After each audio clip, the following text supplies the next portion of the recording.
Hello everybody. Today we will discuss about the basic structure and function unit of kidney, that is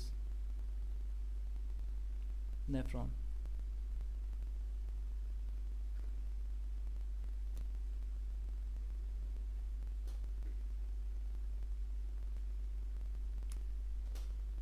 nephron समझाने से पहले एक बात मैं बताना चाहूँगा कि ह्यूमंस के अंदर दो किडनी प्रेजेंट होती है एब्डोमिनल कैविटी के अंदर, लेकिन किडनी एज सच एक ऑर्गन है।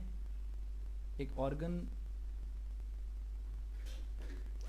स्ट्रक्चरल यूनिट से बनता है और वो स्ट्रक्चरल यूनिट अगर किडनी के लिए कहना चाहें तो वो होगी नेफ्रॉन। उसी तरह से जिस तरह से नर्वस सिस्टम का स्ट्रक्चरल यूनिट है न्यूरॉन, लीवर का हेपेटोसाइट्स एक्सेट्रा। एक चीज़ जो क्लियर करने की है यहाँ पे वो यह है कि nephron is not a single cell, it is basically made up of several cells, so it is a multi cellular structure.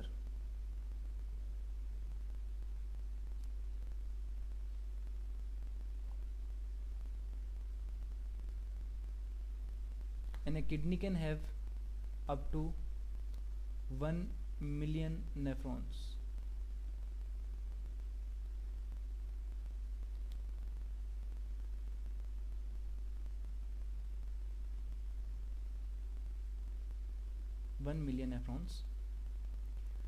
Nephron का ultra structure that is electron microscope structure देखें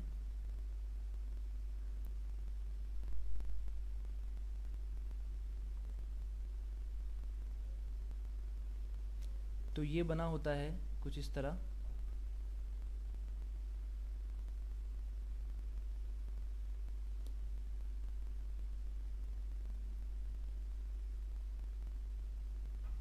एक ट्यूब्यूल है जो कि कॉम्प्लेक्स स्ट्रक्चर है, convoluted है।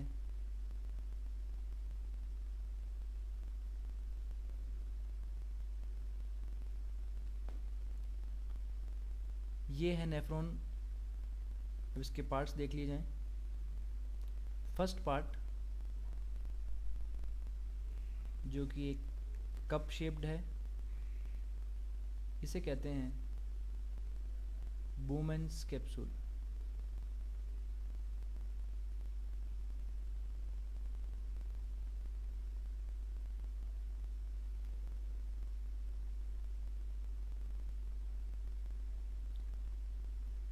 Bowman capsule आगे extend करके हाईली ब्रांच्ड या अपन कहें कॉइल्ड स्ट्रक्चर बनाता है।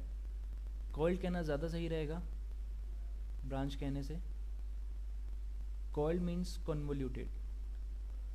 बोमेन कैप्सूल के पास में है, it means proximal, so it will B proximal convoluted tubule. Proximal convoluted tubule आगे जाके डिसेंड डाउन होती है, देन एसेंड अप होती है। नीचे उतरती हुई ट्यूब, ऊपर चढ़ती हुई ट्यूब। ये एक लूप लाइक स्ट्रक्चर बनाता है। साइंटिस्ट के नाम पे नाम दिया है हेनलेज लूप।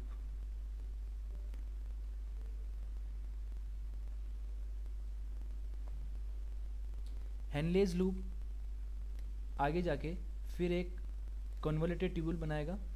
ये कन्वोल्यूटेड ट्यूब्यूल बोमेन्स कैप्सूल से अवे है, so it will be known as distal convoluted tubule,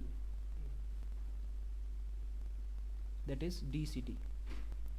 DCT finally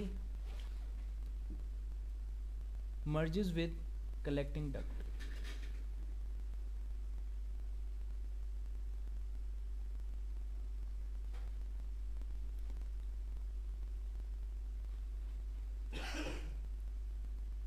This is the basic structure of a nephron.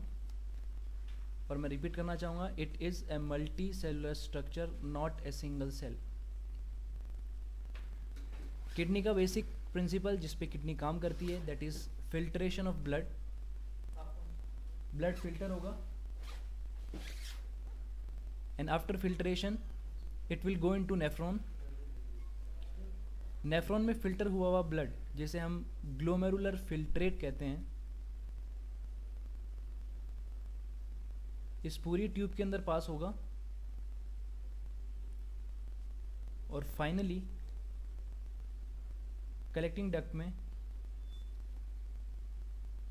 जो फिल्ट्रेट आ जाता है उसे ही हम यूरिन कहते हैं। तो प्रिंसिपल जो यहाँ काम कर रहा है वो है फिल्ट्रेशन, जो कि वोमेंस कैप्सूल में काम करेगा। सेलेक्टिव रीएब्जॉर्प्शन, बिकॉज सारा फिल्ट्रेट तो यूरिन नहीं बन सकता, इसमें से काफ़ी पार्ट बॉडी वापस से रीएब्जॉर्ब कर लेती है, जो कि पीसीटी, लूप ऑफ हेनले और डीसीटी के अंदर परफॉर्म होता है। इसे कहते हैं सिलेक्टिव रीएब्जॉर्प्शन। कुछ पार्ट या कुछ केमिकल्स, कुछ कंपोनेंट्स जो कि वोमेंस कैप्सूल में फिल्टर नहीं होते, वे डायरेक्टली पीसीटी में या लूप ऑफ हेनले में या डीसीटी के अंदर डायरेक्टली पोर किए जाते हैं। उसको कहते हैं ट्यूबुलर सिक्रीशन। सो यूरिन फॉर्मेशन के 3 स्टेप्स हो गए, ultra filtration, selective reabsorption and tubular secretion.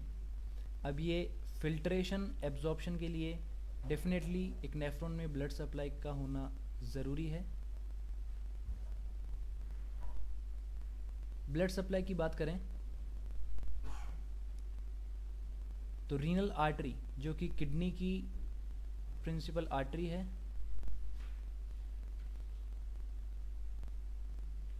वो आगे जाके ब्रांचेस में डिवाइड होती है।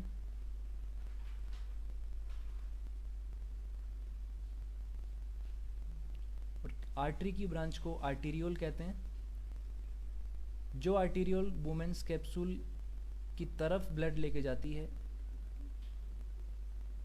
उसे एफरेंट आर्टीरियोल कहते हैं।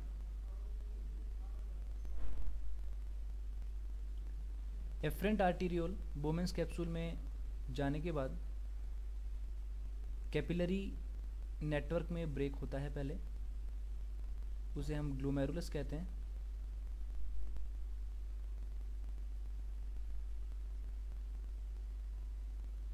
ये कैपिलरी नेटवर्क अगेन एक आर्टीरियोल बनाएगा, लाने वाला एफरेंट वुमेन्स कैप्सूल में, वुमेन्स कैप्सूल से ले जाने वाला इज इफरेंट।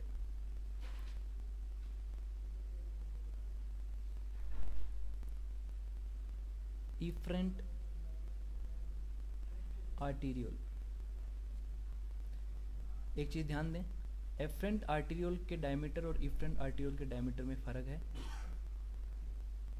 जिस वजह से वुमेन्स कैप्सूल में एक प्रेशर बिल्डअप होता है और इसी प्रेशर से फिल्ट्रेशन होगा वुमेन्स कैप्सूल में, जिसे हम ग्लोमेरुलर फिल्ट्रेट कहेंगे। ये इफरेंट आर्टीरियोल आगे जाके अगेन कैपिलरी के एक नेटवर्क में ब्रेक होता है, जो कि पूरी ट्यूब्यूल को सप्लाई करता है।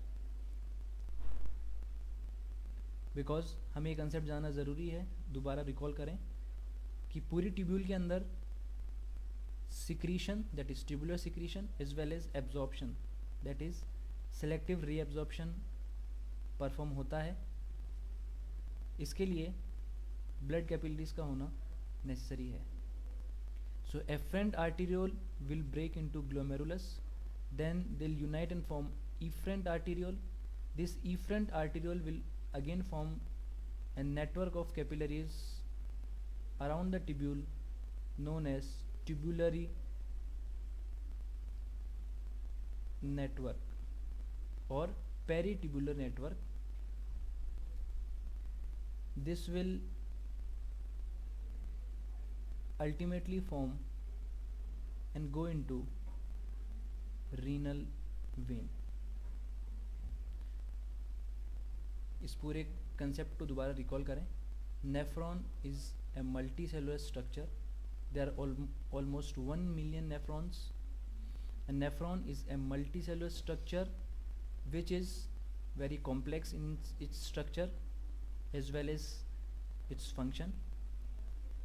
The first part is Bowman's capsule, which forms proximal convoluted tubule. Then comes Henle's loop. Then is the distal convoluted tubule, and finally the collecting duct. Collecting duct is not a part of nephron.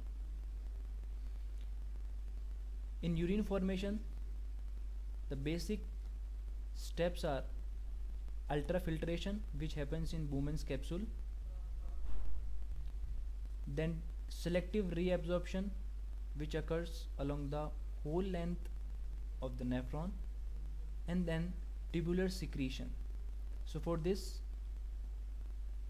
a blood supply or a blood network is necessary. The artery of kidney is known as a renal artery, which breaks into afferent arteriole. This afferent arteriole has a larger diameter as compared to efferent. This afferent arteriole in the Bowman's capsule breaks into glomerulus, network of capillaries. Then efferent arteriole breaks into peritubular network, and finally renal vein.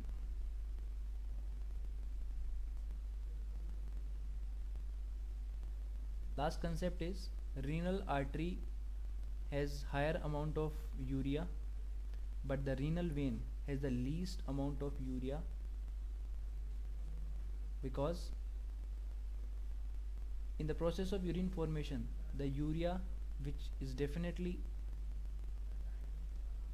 the main metabolic waste for humans, is derived out of the blood in the form of urine.